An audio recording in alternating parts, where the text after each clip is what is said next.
Hello, World Ag Expo. Hey, what's up, everybody?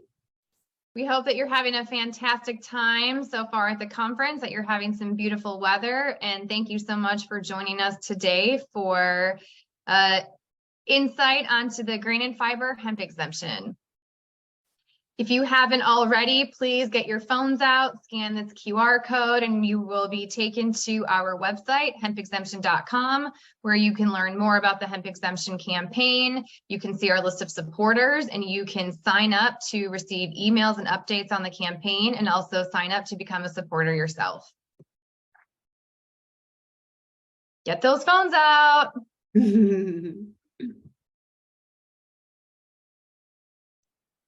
I'm Courtney Moran. I am the Chief Legislative Strategist for Agricultural Hemp Solutions, and I am also the Legislative Counsel for the National Hemp Association. And I am Erica Stark. I'm the Executive Director of the National Hemp Association. And thank you for spending this time with us. And let's get into hemp exemption. All right. And this is also our fellow co-founder of the campaign, Morgan Tweed. She was not able to be with us today, but just wanted to give her a shout out as well. Okay, so why are we here? We're here because there's been a lot of hoopla going around the hemp industry since it's been legalized since the 2018 Farm Bill. And there's very distinct segments of the industry. There's the hemp that's grown for grain and fiber, and there's hemp that's grown for flour or for cannabinoid production.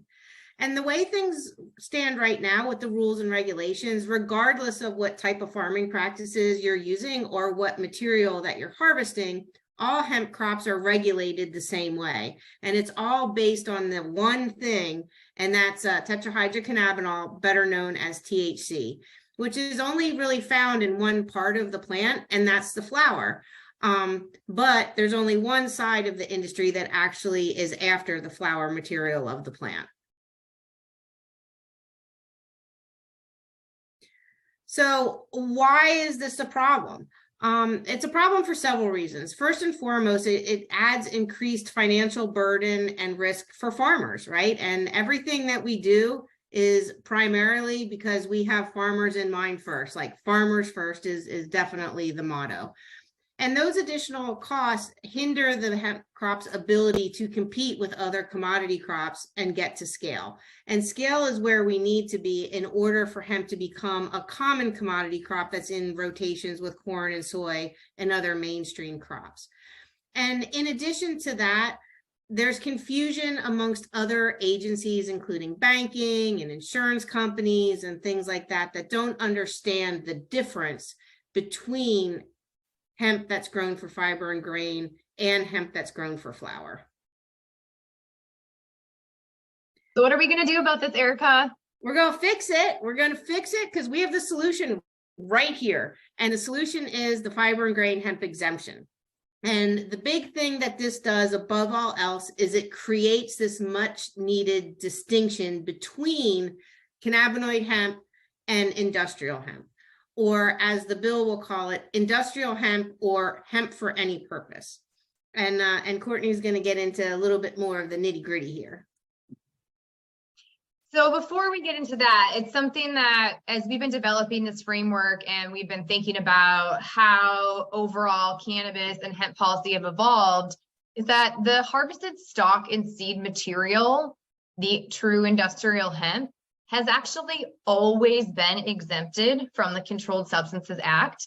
And not only that, it's always been excluded from the definition of marijuana, even as early as the 1937 Marijuana Tax Act. So the concept that we're putting forth here of separating out grain and fiber and stalk material from the floral and resin material is not something new. It's just something that we need to do today to help our farmers be treated more like traditional farmers and to give a real opportunity for industrial hemp to scale. Yeah, and I think we noted too that even now today under the current rules and regulations, if your crop goes a little bit hot, what USDA allows you to do to remediate or fix that problem is to just sell the stalk or the seed. So if that's your intention in the first place, what's the purpose of all the red tape and compliance issues now? Exactly. So, we continue to hear from farmers of how important this is and the need to really separate the regulatory frameworks out and to treat our industrial farmers differently than our current cannabinoid farmers. And so as we develop this framework, though, we want to be very clear up front about what this framework will not do, and then get into exactly what this framework will do. And so one key piece of this is that the hemp exemption framework does not change any regulations for cannabinoid or flower hemp producers. So if you're a cannabinoid producer, this is not going to change your current regulatory structure or framework. If you're someone that's engaging in potential dual or tri-purpose crops that have to do with cannabinoids, this again is not going to impact your current regulations. Perhaps the 2023 Farm Bill will make changes to that, but the Industrial Hemp Exemption Act itself will not impact your production in any capacity. For those that are growing grain and fiber, you will still need to obtain a hemp grower license and you will still have to report to FSA. And for any law enforcement out there, all of your authority is maintained. There is nothing taken away from law enforcement with this framework. And additionally, all jurisdictions, whether you're a state, a tribal government, or a territory government, that all of your existing civil and or criminal penalties, you are authorized to maintain those, and you can enforce any non-compliance as you see fit based on the rules and statutes and both civil and criminal penalties within your jurisdiction. Oops, excuse me. Okay, so what does the hemp exemption actually do? So this is the overall framework. We will go bullet point by bullet point, but in essence, we're creating a new definition, a sub-definition for industrial hemp, creating the ability for a farmer to designate that they want to grow grain and fiber only. And then with that designation, this new regulatory framework is built out, where the farmer will be required to have visual inspections, but will not have to undergo the traditional sampling and testing unless there is a question about the actual intent and type of cultivation that they have engaged in. So looking more closely at the framework, what the bill does is it creates a sub-definition for industrial hemp underneath the existing federal definition for hemp. We did that because in the 2018 Farm Bill, so many different acts and statutes were changed with hemp that we didn't want to have to go back and change every single one of them again. But most importantly, the distinction is in regards to that definition and the existing regulatory production framework. And so that sub-definition for industrial hemp carves out an exemption for the stalk, fiber, and any grain or seed coming from the crop.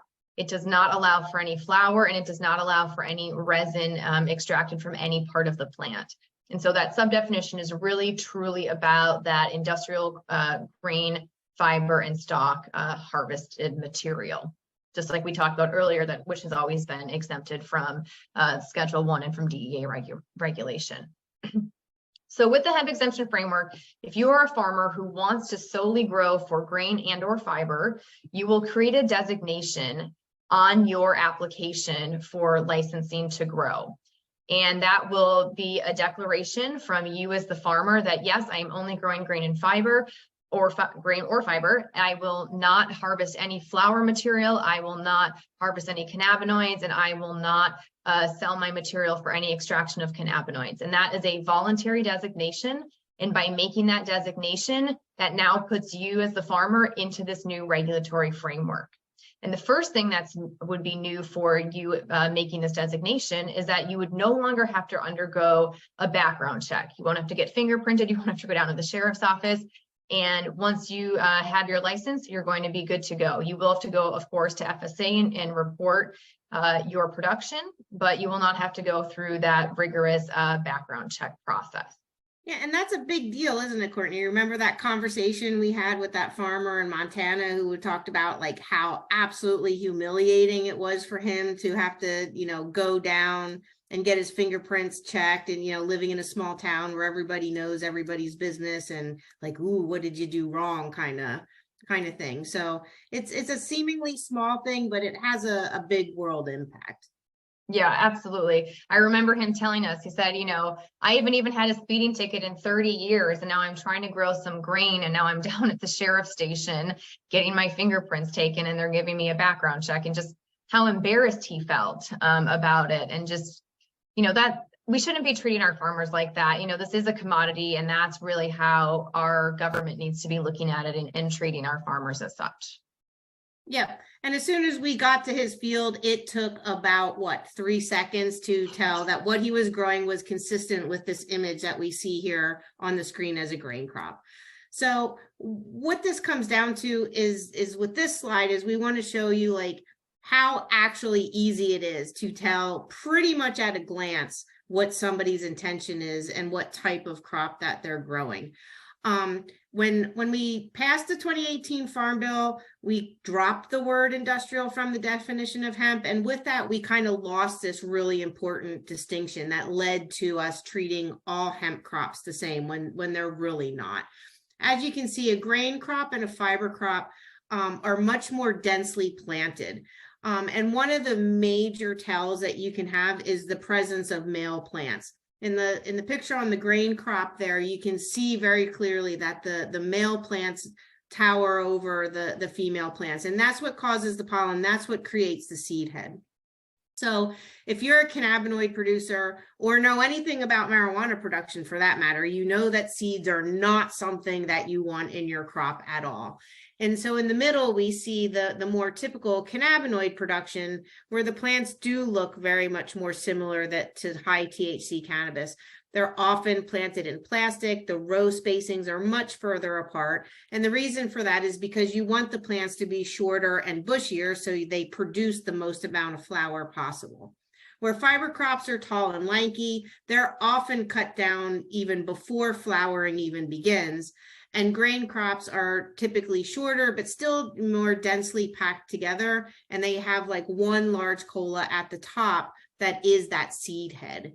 So like you said, you should be able to tell within a matter of seconds of entering somebody's field what the intention is and what type of crop that they're growing. Erica, do you want to give a little bit more in depth of, typical characteristics that we've heard from agronomists that our regulators and inspectors can be looking for when they go out to a field to determine what type of cultivation there is, if it's not just blatantly obvious? Yeah, definitely. And then we can get into like other ways that the farmer can actually verify what it is that they're doing if there's any question. But typically, unlike cannabinoid crops that are typically started in a greenhouse and then transplanted outdoors as a seedling, although they can be grown from seed, it's often done from what's called a clone or a seedling.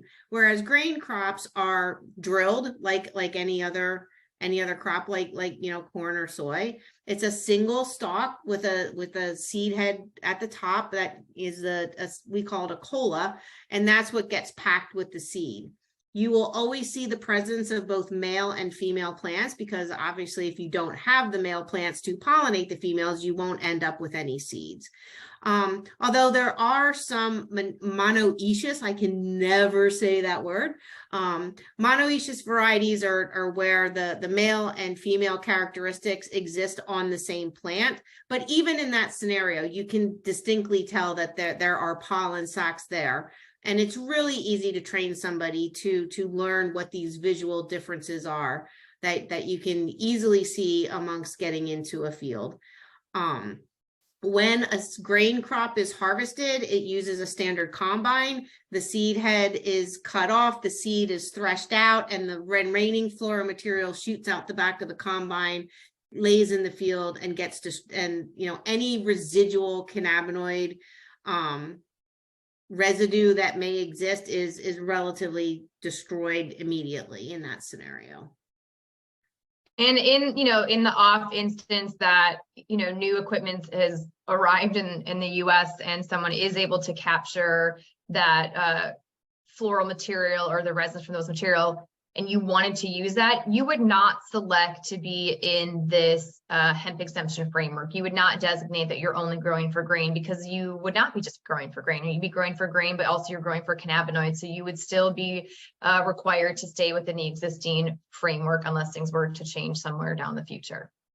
Yeah, because to be clear, we love our cannabinoid producers too, and nothing in this framework is meant to penalize or stigmatize or make life more difficult for cannabinoid producers.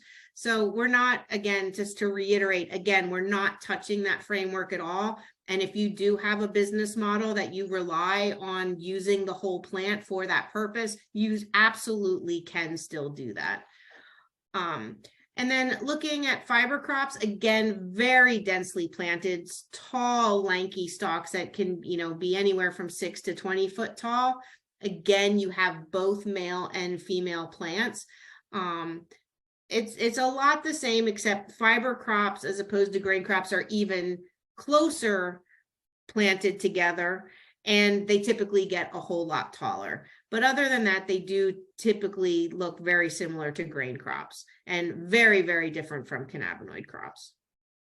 But more typically, that fiber crop is not grown out to seed, right? It's harvested well before the crop would be seeded, and then oftentimes it is either swapped down, but then field retted.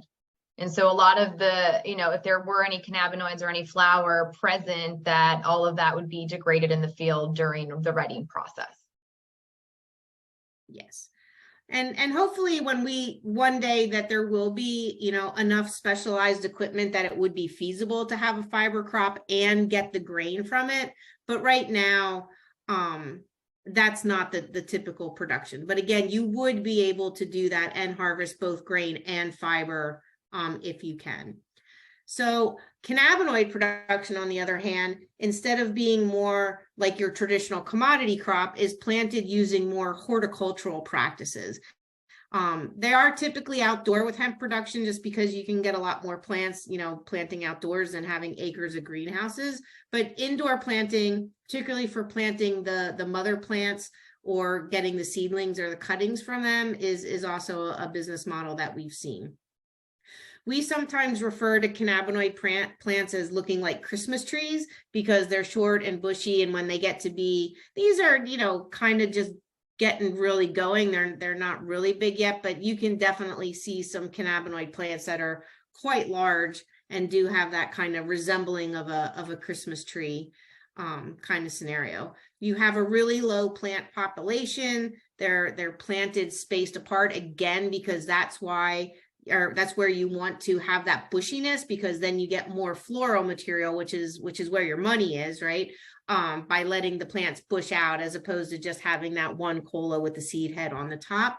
And you will not see male plants. If you have any experience in the cannabinoid field, like that's one of the top priorities, is either getting feminized seed or, clones that are guaranteed to be female, because you don't want pollination. You don't want seeds, because that degrades and destroys the bulk of your floral material, which is what you're actually looking to harvest. So again, just, hoping that this, kind of re-emphasizes how very distinctly different these are, pretty much just at a glance. And so with that, thank you for that beautiful explanation, Erica. That all that's required under the hemp exemption framework is a visual inspection for those that are consistent and compliant with the designation that they've made. And so, in most circumstances, an inspector or a regulator is going to be able to walk out into that field and see, oh, this is very clearly very densely planted fiber crops, or this is very clearly a grain crop. We have male and female plants, and every cola is seeded out. And so if that is the case, and you've made your designation as a farmer that I'm only growing grain or fiber, and the inspector comes out and sees, yes, your crop is consistent with what you've designated, you are good to go. You can harvest, you can go to market. That's it. Easy. Now, if for whatever reason the inspector comes out and maybe you've had a low germination rate, or you were sold some bad seeds, or there were some weather issues or some unforeseen circumstance, and your crop doesn't look exactly the way that it is expected to look, or as those previous photos have just demonstrated, then the department can require that the producer provides some documentation to verify their intent of production.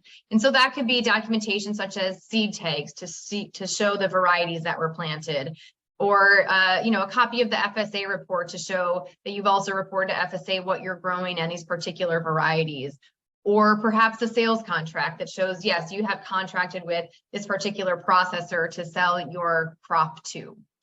But if for whatever reason you don't have the appropriate documentation in place, and there is a question about the type of production that you had, then the department could require a harvest inspection to verify that, yes, you are following typical harvest methods for the type of designation that you've made. And we know that there's a lot of different harvest methods out there. Folks are still researching. And so this is just, multiple layers for a department to verify that, yes, your production is consistent with your designation. Now, if both the visual inspection, the documentation verification, and even a harvest inspection, the department is still uncomfortable with the crop that is being produced, or they come out and it's very clear that a flower crop has been produced, or that maybe some flower crop was concealed within a grain and or fiber crop, that the department can then require a follow-up chemical analysis of any harvested material that is inconsistent with that designation. And so at that point, with the results that come out of that test, then the department can determine what level of violation, if any, and what type of enforcement that they will need to engage in based on inconsistent production and non-compliance with the designation. And so at that point, if someone has produced a low THC variety and it is just a cannabinoid crop, the department may only want to invoke civil penalties.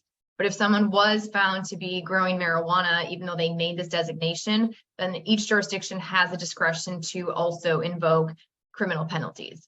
And so it is up to each jurisdiction, whether it's a state Department of Agriculture, a tribal jurisdiction, or a territory, they will remain their own jurisdictional regulatory authority to determine the severity of the penalties, whether it's a civil penalty, if they want to get law enforcement involved and have a criminal charge for knowing non-compliance with that designation. But also, go ahead. I was just gonna say, so I think that the moral of the story here is don't defy your designation. And if you're not sure what you're gonna do with your crop before going into it, don't select the fiber and grain exemption. So the way this is set up, there really should be no way to accidentally defy your designation. And if you're not doing that, you're going to be good to go. And 99.9% of the time, you're going to pass on the visual inspection. And that's going to be that. Right. Yeah. So this framework is really for those that know, yes, I am only growing grain, or I am only growing fiber. And, you're ready to engage in commerce with just those parts of the plant harvested. If you think for whatever reason, hey, I might have an opportunity to sell cannabinoids, or I want to also potentially extract some cannabinoids out of this material, this is not the framework for you. And you have the option to stay under the existing framework, which is there, it's in place, it's working. And so there's no reason to be designating this unless you're 100% sure that, yes, you are growing grain and fiber. Because if you were to designate that you were growing grain and fiber, and then you end up not growing grain and fiber, not only could you be, subject to civil and or criminal penalties, you are kicked out of the program for 5 years. One strike, you're out. And so this is really about folks, and to protect folks and create an opportunity for folks that are just going to grow grain and fiber, and to really prevent anyone from even attempting to circumvent the program and grow any illegal crops within this framework. And so that's why if anyone is found non-compliant, they're kicked out immediately, in addition to those potential civil and or criminal penalties. So what's our vision with this, Erica? Where are we going? What's the future hold when the hemp exemption is implemented? Yeah, so, building the hemp industry has been a rocky road, to say the least. And we've had some growing pains, right?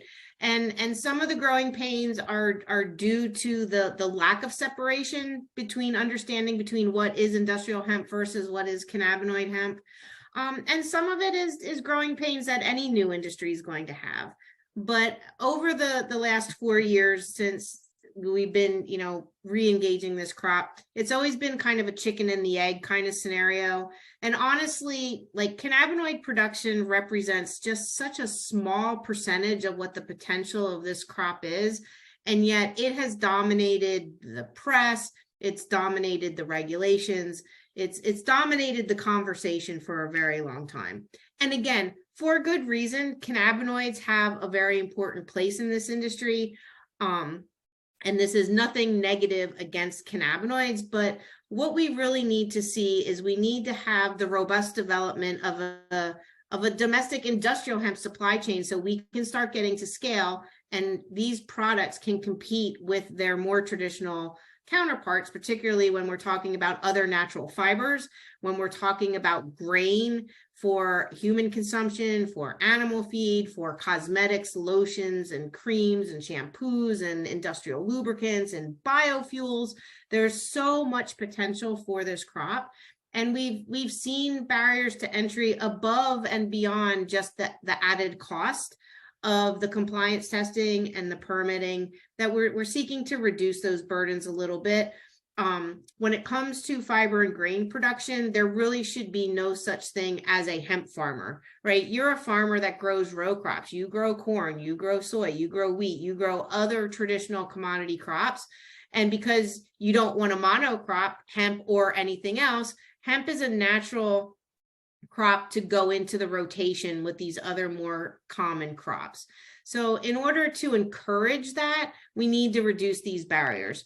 And that will help increase the acreage. It's going to support the investment in the infrastructure that we need to process it. So farmers need to grow it in order for the processors to feel comfortable that they're going to be able to have the supply. And the farmers need to know that they have an outlet to sell it, right? Because why do you want to grow a crop if there's nobody to buy it? So we're sort of working in the middle out to try to connect these pieces of the supply chain and make it easier for everybody. Unlike what happened on the cannabinoid side, where we sort of had this glut of a whole bunch of people growing it all at once, got kind of caught up in the rush of it and the excitement of it. And that market kind of collapsed on us. But on the fiber and grain side, we have this really great opportunity to build these supply chains the right way and to keep supply and demand in check. But part of that process is making sure that this is an attractive part for farmers, right? So this, again, everything goes back to why we're doing this is for you, the farmer, to make your life as easy as possible. Absolutely. And to hopefully also save you money and time, and also save our regulators time, right? If you're really growing grain and fiber, this should be very simple. Quite frankly, you shouldn't have to have any of these regulations at all, but we're not there yet, unfortunately, on a federal and national policy front. And so this is really that incremental step to getting grain and fiber as close to traditional agriculture as possible. And hopefully in the future, we won't even need an exemption framework, and that you'll just, be able to grow your crops. But until then, this is the framework that we have developed by talking with a lot of industry, with departments of agriculture, with USDA, law enforcement, and really just trying to create a new opportunity within this upcoming next farm bill. And, not only everything that Erica said about really trying to help, our farmers and build up the supply chain, but create access to new markets. The conversations that we're having, about what markets are there, we're really hoping to separate out these conversations and create new opportunities for our industry participants. Yeah. And we'll be really, really glad when we look back on one day and this exemption is not need it anymore because we're there. And it is just like, you know, a common crop that's rotated with corn and soy, and everybody's like, yeah, what was the big deal? Like, we will definitely enjoy that day. But in the meantime, the baby steps to get there is what we're working towards doing. So where are we? We have a bill. It is the Industrial Hemp Exemption Act of 2023. It is drafted. We are in preparation for introduction. We have bipartisan Senate champions, and we are getting really excited to introduce this bill. So we are, you know, potentially days, weeks away, and you will have a bill number that we can share with you. Did you say bipartisan? Oh, I did. I said bipartisan. You said bipartisan. I said bipartisan. How often does that happen? You know, with hemp, frequently. With other issues, not. And, you know, that's what's really been so amazing over like the last 10 years that I've been working on hemp policy, is just seeing how hemp can bring so many different people with so many different backgrounds to the table. And so, you know, going into the 2023 Farm Bill and going into this 118th Congress, to have, you know, bipartisan champions, especially on the Senate side, working together so collaboratively to create this new opportunity for our agriculture sector, it's a breath of fresh air, really, in the, you know, scope of everything else going on in the world. And so, you know, we are excited for this. You know, this is something that we've spent a lot of time developing. You know, as we said, we vetted this with so many different folks, you know, coming from so many different backgrounds. And so we're really excited for this to come to fruition and to be implemented. And so whether we can get this standalone bill to move on its own, that, you know, of course, that's the effort that we're going to be putting behind it. If not, we will be working to put this into the 2023 Farm Bill. And so, you know, we've been working on this for a long time, and we have new supporters coming online every single day. You know, we really encourage all of you out in the audience to, you know, if you haven't already, please get out those phones, you know, check out this QR code to look at our hemp exemption website. There is an email sign up on the site that you can put your information in so that we can get you information as the campaign progresses. But also, we would love to have you, you know, provide your support behind the campaign, whether that's just having us add your name or your company name to the website, or if you can provide a financial contribution to the campaign. You know, these campaigns, they're not, you know, something that happened very quickly, and they're not something that are free, right? So it takes a lot of effort, a lot of coordinated effort and strategy. We're in the process of building up a advocacy platform, and so that all has different costs. And so any amount that you can contribute is significant and makes a big impact for us. Yeah, so please consider joining us. This has already been a 14-month journey to get this far. And quite frankly, the work is just beginning, right? Getting the bill introduced is one set of the parameters, but getting it over the finish line, we need you. We definitely need all hands on deck. These things happen when you have momentum behind you. We're going to be asking not only for hopefully some financial support from you guys, but we're also going to want you to contact your congresspeople and your senators. So get on that email list so we can let you know when to hit go, and help us get this across the finish line. And thank you for your time. Yeah, thank you so much. And not only by signing up on the hempexemption.com website, but check out the Agricultural Hemp Solutions social media pages. Check out the NHA, National Hemp Association social media pages. We're posting about updates from the campaign. We'd love to have your support. And if you have any questions or comments, please reach out to us. We are here to talk with any one of you. And we just, you know, this is really about making this work for our farmers and helping our regulators. And so thank you so much. Yes.